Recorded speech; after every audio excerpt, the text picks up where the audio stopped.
পথটা এত অন্ধকার কেন? ঘরে যাওয়ার শর্টকাট ধরেছিলাম, কিন্তু মনে হচ্ছে ভুল হয়ে গেছে। দূরে একটা বট গাছ দেখা যাচ্ছে। হঠাৎ করে অদ্ভুত শব্দ শোনা যায়। কোথায় যাচ্ছ? এই পথে আসলে কেউ ফিরে যায় না। ছেলেটা ভয়ে পিছিয়ে যায়। হঠাৎ বাতাস বন্ধ হয়ে যায়, চারপাশ একেবারে নিস্তব্ধ।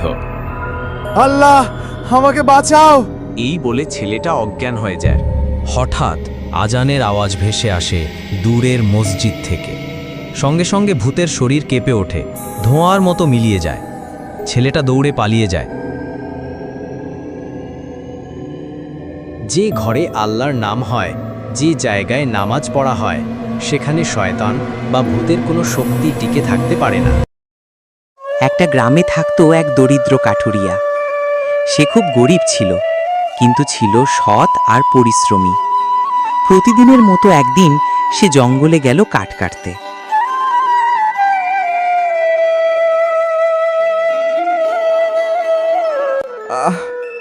আজ বর্ষা শুরু হলো, তবু কাঠ কাটতেই হবে। এটাই আমার জীবিকা।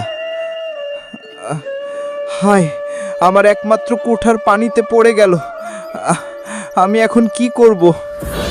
ঠিক তখনই আলো ঝলমল করে নদী থেকে পরী বের হয়ে এসে বলে, দুঃখ করো না কাঠুরিয়া, আমি তোমাকে সাহায্য করব। তখনই কাঠুরিয়াকে একটা সোনার কুঠার দেখায়।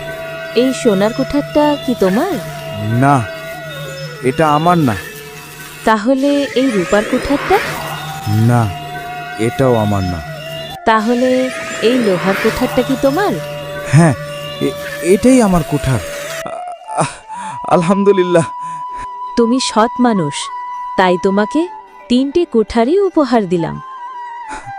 আলহামদুলিল্লাহ, সততা বজায় রাখার ফল পেলাম। তারপর কাঠুরিয়া আনন্দে বাড়ি চলে যায়।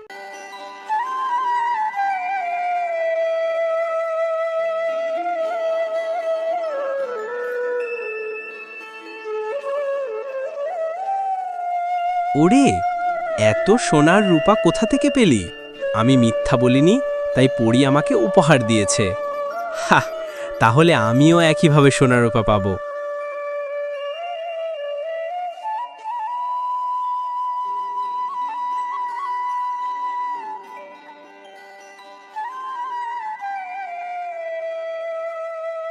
এইসব কুঠার তুমি কোথায় পেলে? তারপর কাঠুরিয়া সব ঘটনা খুলে বলে।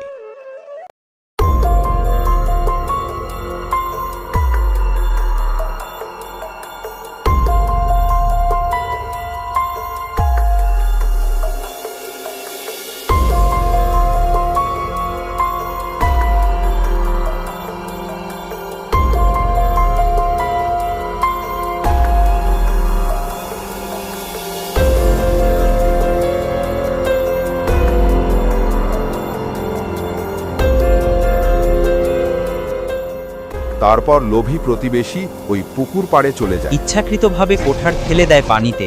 এই সোনার কুঠারটা কি তোমার? হ্যাঁ হ্যাঁ, এটা আমার।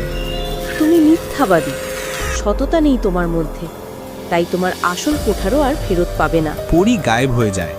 প্রতিবেশী কাঁদতে থাকে। শিক্ষা: সৎ মানুষ সবসময় সম্মান আর পুরস্কার পায়, কিন্তু লোভী মানুষ সর্বদা শাস্তি পায়।